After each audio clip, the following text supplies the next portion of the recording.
мама считала, без отца. Мой сын хороший человек. Он не виноват. Москванын жакка белиндеги Крокус Сити холлдо болгон теракт иши боюнча кармалгандардын бири теги кыргызстандык Алишер Касимов болууда. Ал бизнесмен, үй бүлөсү бар. Сотто Алишер болгону Авитага батир берем деп жарыя чыгарганын, акыры батирге кирген киши теракттын аткаруучусу болуп чыга келгенин билбегенин түшүндүргөн.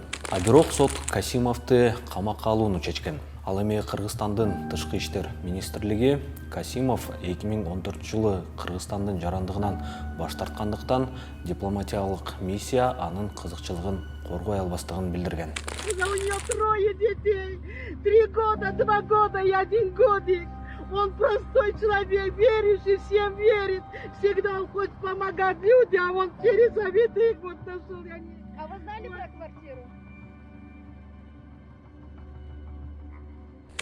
Батир берип, темир торго түшүп калуу. Теракттын аткаруучулары менен байланыш азырынча кыйла талаштуу болууда. Полицияга өздөрү келип берген кармалган 3 кишиники дагы жагдайы ушундай эле болууда. Ал ата балдар Аминчон, Диловар жана Исраил Исломовдор. Уулдардын бири теракттын аткаруучулары из жашырган Рено автоунаасынын кожоюну болгон. Ал машинаны эбак эле сатып жибергенин айткан.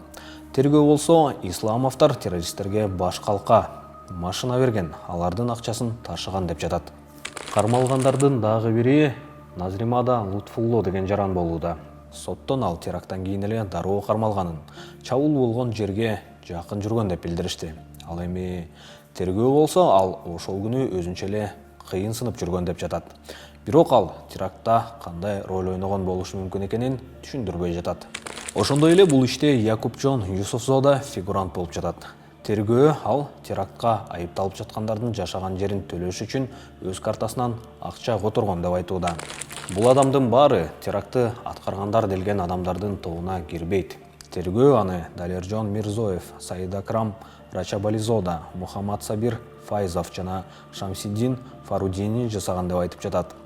Алардын кийими кармоо учурунда теракт болгон жерден тартылган видеодогу террористтердикине окшош болгон.